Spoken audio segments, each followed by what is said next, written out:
Hello friend, आज मैं लेकर आया हूँ stock management with profit and loss chart बनाना सिखाऊंगा। जहाँ पर आप बिजनेस करते हैं और यहाँ पर आपको अपना शॉप स्टेटमेंट बनाना होता है, पूरा रिकॉर्ड मेंटेन करना होता है कि हमारे शॉप के अंदर कौन कौन सा आइटम है, जो हमने कितने का परचेज़ किया है, यहाँ पर सेल्स अमाउंट कितना रखा है, डिस्काउंट हमने कस्टमर को कितना दिया, आफ्टर सेल डिस्काउंट हमने कितने का बेच दिया, जीएसटी के साथ में हमने कितना बेचा।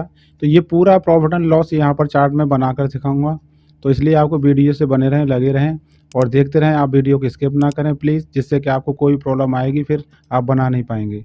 तो यहाँ पर मैं टाइम नहीं वेस्ट करते हुए यहाँ पर आपको पूरा कंप्लीट फॉर्मेट बनाकर सिखाऊंगा। तो यहाँ पर आप कॉर्नर में जाएंगे तो यहाँ पर आपको एक न्यू शीट का ऑप्शन दिखाई देगा प्लस के आइकन पर। जैसे ही आप पर क्लिक करेंगे हम न्यू सीट पर पहुंच जाएंगे और यहाँ पर मैं पूरा कंप्लीट बना के सिखाऊंगा कि ये फॉर्मेट किस तरीके से बनाया गया है और फिर स्टेप बाय स्टेप इसमें फॉर्मूले किस तरीके से लगाए गए हैं।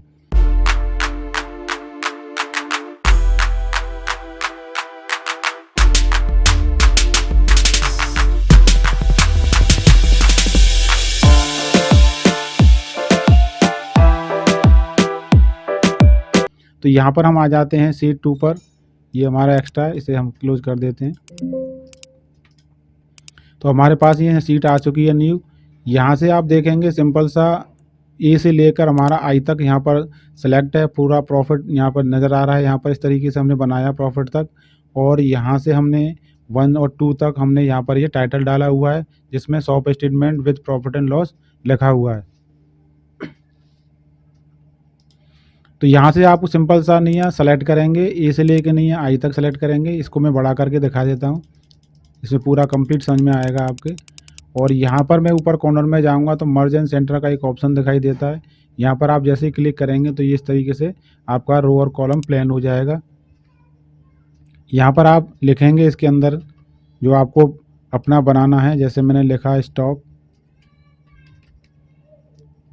मैनेजमेंट, स्टॉक मैनेजमेंट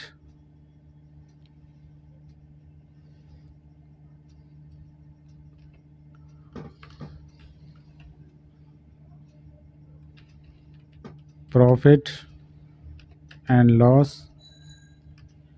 ये आप इस तरीके से पूरा यहाँ पर टाइप कर लेंगे। और यहाँ पर मैं टाइप कर रहा था, भूल गया, यहाँ पे आप टाइप कर लें stock management with profit and loss का आपका ये टाइटल हो गया। हमें ये बनाना है, अपना रिकॉर्ड बनाना है। यहाँ से ऊपर ऊपर देखेंगे यहाँ पर मिडिल अलाइन का ऑप्शन दिखाई दे रहा है, इसको ये सेंटर में पॉइंट लग जाएगा। यहाँ पर अपने अकॉर्डिंग जैसा भी साइज़ बड़ा करना है, यहाँ पर कलर करना हो और यहाँ पर इसका कलर डालना हो। तो इस तरीके से हमने यहाँ पर कलर डाल दिया इसमें, और आप देखेंगे ये हमारा टाइटल बनकर तैयार हो चुका है। इसी तरह से ये फॉर्मेट अपना बनाएंगे, टाइटल लिखेंगे, यहाँ पर आपका serial number, item name, purchase MRP, sales amount, ये पूरा रिकॉर्ड आपको सामने बना हुआ है। तो यहाँ पर मैं थोड़ा सा टाइम वेस्ट न करते हुए सिंपल सा यहाँ से मैं कॉपी कर लेता हूँ। बट आपको ये पूरा प्रैक्टिस करनी है, आपको ये हर बार लिखना है और समझना है, तभी आपके समझ में आएगा। तो यहाँ पर मैं क्या करता हूँ, यहाँ से मैं सेलेक्ट कर लेता हूँ और यहाँ से आप सिंपल सा कॉपी करेंगे। जिनको कॉपी करना नहीं आता वो कॉपी पेस्ट करना सीख जाएंगे। यहाँ पर आपको क्लिक करेंगे, कॉपी करने के बाद अपने सीट पर जाएंगे और यहाँ पर स्टार्ट करना है और यहाँ से पेस्ट करना है। तो आप देखेंगे ये ऑटोमेटिकली हमारा टाइटल कॉपी पेस्ट होकर आ चुका है। अब इसके अंदर में आप देखेंगे ये हमारा जो नेम है, आइटम है, ये स्पेलिंग कटी हुई यहाँ पर नज़र आ रही है। इनको सेटलमेंट करने के लिए कॉर्नर में आप क्लिक करेंगे और किसी भी और ABC के अल्फ़ाबेट के बीच में डबल क्लिक करेंगे। क्लिक करते ही आप देखेंगे ऑटोमेटिकली एडजस्ट हो गया। यहाँ से साइज अपना अकॉर्डिंग छोटा बड़ा कर सकते हैं। इसको सेंटर में लगा लें और ये सेलेक्ट कर लेते हैं।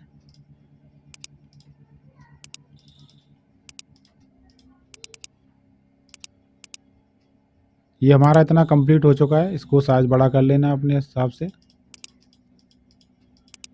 तो ये हमारा बन के तैयार हो गया है। तो ये फॉर्मेट हमारा बनता जा रहा है, आप देखते जा रहे हैं। यहाँ पर सीरियल नंबर टाइप करना है आपको, आइटम नेम टाइप करना है।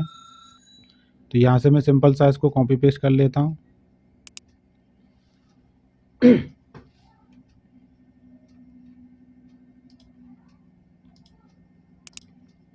ये हमने पेस्ट कर दिए यहाँ पर।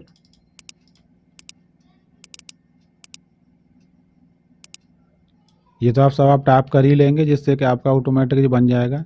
एमआरपी और सेल्स अमाउंट अपने हिसाब से रखें, जो भी आपने परचेज़ किया है यहाँ पर अमाउंट डाल देंगे। माउस आपने कितने का परचेज़ किया, एमआरपी यहाँ पर डाल दिया। सेल्स अमाउंट आप कितना प्राइस रखेंगे इसका, अपने अकॉर्डिंग जैसे डालना हो आप यूज कर सकते हैं।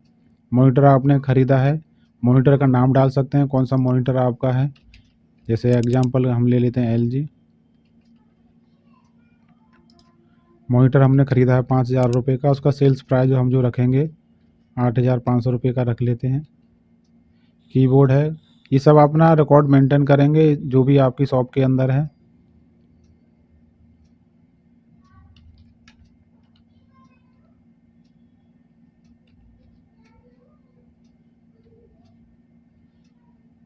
यहाँ पर इस तरीके से पूरा टाइप अमाउंट लिख देंगे, जिससे कि आपको समझ में आ जाएगा।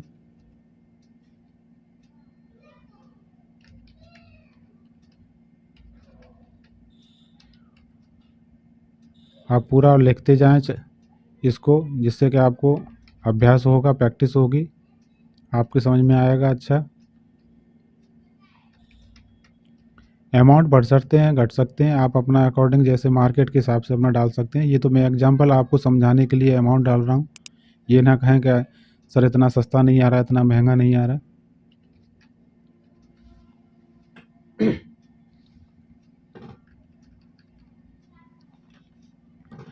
अब यहाँ पर मेन चीज़ हम देख रहे हैं कि डिस्काउंट हमें देना है, तो डिस्काउंट किस बेस पे देना है। यानी कि हमारे पास कस्टमर आता है और हम उसको एमआरपी बताते हैं 500 रुपये का, और यहाँ हम उसको सेल्स अमाउंट रखा है 850। ये अपना रिकॉर्ड मेंटेन करना है अपने सिस्टम के अंदर। हमने कस्टमर को बताया 850 रुपये का माउस है भाई, और यहाँ पर हम उसका 5% डिस्काउंट दे रहे हैं। तो अब ये डिस्काउंट निकलेगा किस पर, एमआरपी पर या सेल्स अमाउंट पर। तो सिंपल सा आप जानते ही हैं कि जो हम सेल्स प्राइस होता है हमारा, उसी पर आपको डिस्काउंट देना होता है। तो कस्टमर को हम 5% डिस्काउंट दे रहे हैं, तो 5% डिस्काउंट सेल्स अमाउंट पर निकालना है। तो ये डिस्काउंट निकालने के लिए सिंपल सा आप इक्वल का फॉर्मूला लगाएंगे, डिस्काउंट का बराबर लगाएंगे। और फॉर्मूला लगाने के लिए ईजी मैं आपको बता दूं, कोई भी फॉर्मूला लगाने के लिए पहले आपको देखना होता है किस कॉलम पर और किस रो पर नज़र आ रहा है। तो D4 के अंदर आप देख रहे हैं, D4 मल्टीप्लाई 5% हमें निकालना है, डिवाइड आपको 100 करना है। इस तरीके से आप देखेंगे यहाँ पर एंटर करने पर, तो 850 रुपये पर आपको 42.50 पैसे आपका समथिंग आपका ये आ गया। अब यहाँ पर आप क्या करेंगे, सभी को आप परसेंटेज निकालेंगे तो बहुत प्रॉब्लम आएगी। तो अब बताइए आगे आप किस तरीके से, कोई टिप्स और ट्रिक्स आप अगर आपको याद है तो मुझे कमेंट बॉक्स में बताएं कि सभी की निकालने के लिए आप क्या यूज करेंगे।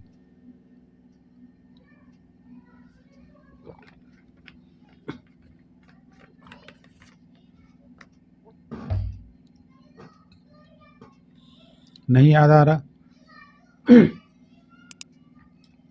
सिंपल सा आप मैंने बताया था, पिछली वीडियो में पढ़ा चुका हूँ। यहाँ पर आपको सबकी नहीं निकालनी है, यहाँ पर एक एक करके सबकी निकालेंगे तो बहुत टाइम वेस्ट होने वाला है। यहाँ पर आप कॉर्नर पर माउस ले जाएंगे और यहाँ पर सिंपल सा आप क्या करेंगे, इस पर डबल क्लिक करेंगे तो ऑटोमेटिक ही देखेंगे यहाँ पर सबका फॉर्मूला लग चुका है यहाँ पर, और ये सब हमारा क्या हो गया, कंप्लीट हो चुका है। तो इस तरीके से हमारा सभी का डिस्काउंट निकल के आ गया जिसको हमने देना है। देखिए अब कस्टमर को ये कितने का पड़ेगा आप बताइए।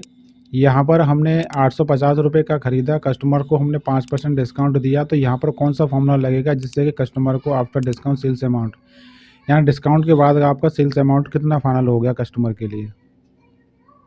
तो यहाँ भी सिंपल तरीके का फॉर्मूला मैं बता रहा हूँ। यहाँ पर आपको सिंपल सा आपको लगाना है, 850 में से माइनस करना है 42.5 पैसे, ये जो भी आपका निकल के आ रहा है, और उसको फॉर्मूला लगाने के लिए बराबर का सिंबल तो लगाना अनिवार्य है, ये ध्यान रखिए। इसको नहीं लगाएंगे तो फॉर्मूला में आंसर ही नहीं आने वाला है। तो यहाँ पर हम लगाएंगे D4, सिंपल सा फॉर्मूला है यहाँ पर माइनस, और हमने लगा दिया E4 देन एंटर। अब ये कस्टमर को हमारा 807 रुपये 50.5 पैसे, यानी कि इसके ये प्राइस हमारा कस्टमर का हो गया है। हमने इसमें से इसको माइनस कर दिया, और सबको निकालने के लिए मैं बता चुका हूँ, यहाँ पर आप डबल क्लिक करेंगे तो ऑटोमेटिकली सबका निकल के यहाँ पर आ गया है। तो डिस्काउंट बेस पर कस्टमर को यहाँ पर इतने रुपये का पड़ा, पहले 850 रुपये का पड़ रहा था, डिस्काउंट देने पर आपको इतना ये मिल दिया आपने कस्टमर को, और यहाँ पर ये टोटल आपका बिल बन गया। अब बात ये आती है कि अगर कस्टमर ये कहता है कि सर मुझे पक्का बिल चाहिए, अगर आप लगाते हैं तो नॉर्मल कभी आपने देखा होगा कि बिल आपको नॉर्मली पेन से लिख कर आप बिल बना के दे देते हैं, कच्चा बिल दे देते हैं।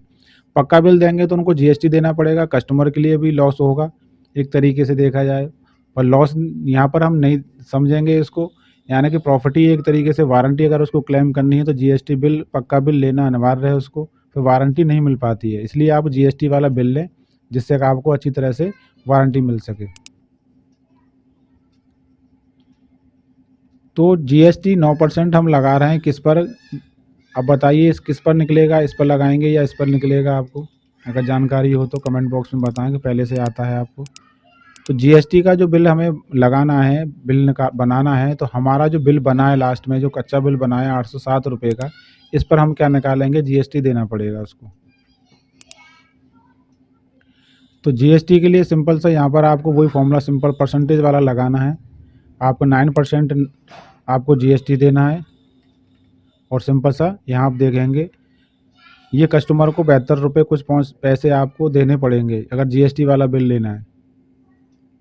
नॉर्मल जो पड़ रहा था 850, डिस्काउंट उन्होंने बात करी तो ये पड़ गया 807 रुपये का, और जीएसटी के साथ में बिल लेंगे तो ये प्लस आपका और ऐड हो जाएगा। अब यहाँ देख रहे हैं हमारे पास में इतना रुपये और एक्स्ट्रा बढ़ चुके हैं। अब आफ्टर जीएसटी सेल्स अमाउंट, यानी फाइनल बिल बनेगा जीएसटी का, तो किस तरीके से बनेगा यहाँ पे? तो हम क्या करेंगे, सेल्स अमाउंट प्लस जीएसटी को दोनों को ऐड कर लेंगे जिससे कि हमारा फाइनल बिल बनकर तैयार हो जाएगा। तो ये और प्लस ये वाला हमारा दोनों ऐड कर लेंगे। अब जो बिल लिया कस्टमर को हमने दिया, अभी 880 कुछ पैसे में उनको कस्टमर को बन के तैयार हो गया है। ये समझ में आ रहा होगा क्लियर? अगर आपको कोई भी प्रॉब्लम आती है तो कमेंट बॉक्स में आप मुझसे पूछ सकते हैं। देखिए इतना बन के हमारा चार्ट तैयार हो गया। एक बार रिपीट कर लेते हैं। यहाँ पर हमने आइटम नेम दिया, माउस हमने 500 रुपये का ख़रीदा, 850 रुपये का एमआरपी यानी सेल्स अमाउंट रखा हमने उसको। डिस्काउंट को हमने दिया 5% जिसका 42 कुछ पैसे निकल के आया। आप कच्चा बिल बना 807 रुपये का, जीएसटी के साथ में प्लस हमारा इतना आ गया, ये बन के तैयार हो गया। अब हमें अगर अपना प्रॉफिट एंड लॉस निकालना है तो वो किस तरीके से निकालना होगा?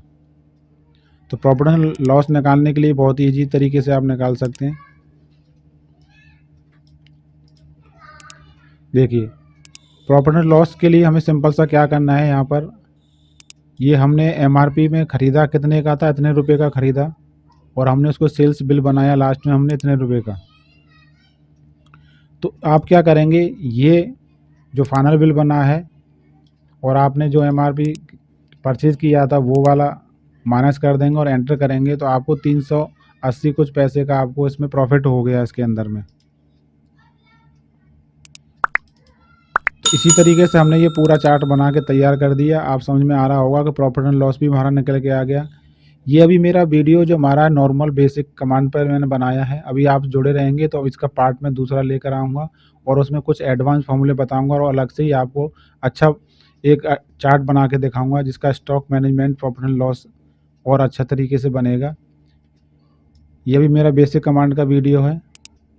यहाँ पर आपको आउटलाइन अगर आपको करनी है, सिंपल सा यहाँ सेलेक्ट करेंगे, आउटलाइन में यहाँ पर जाएंगे फ़ॉन्ट के ऊपर, तो यहाँ पर आपको एक नज़र आएगा ऑल बॉर्डर, आप इसे ऑल बॉर्डर पर क्लिक कर देंगे। अपने अकॉर्डिंग जैसा भी आपको सिलेक्शन करना है उसके हिसाब से आप सेट कर सकते हैं इसको। तो आप यहाँ देख रहे हैं कि इस तरीके से यहाँ पर प्रॉफिट एंड लॉस हमारा बन के तैयार हो गया। यहाँ पर आपको प्रिंट जब भी निकालें तो लैंडस्केप में तैयार करके उसको रखें। एक्सेल के अंदर सबसे ज़्यादा लैंडस्केप में यूज किया जाता है। तो आप यहाँ पर देख रहे हैं हमारा प्रॉफिट एंड लॉस ये बन के तैयार हो गया और बिल भी आपको इस तरीके से निकल कर आएगा। ये कंप्लीट आपका प्रिंट नज़र आ रहा है। तो इस तरीके से आप वीडियो को स्किप न करते हुए आप कंप्लीट इसको देखें और जिससे कि आपको कोई प्रॉब्लम नहीं आएगी और आपका चार्ट बन के तैयार हो जाएगा। तो वीडियो को लाइक और सब्सक्राइब करें। Thank you.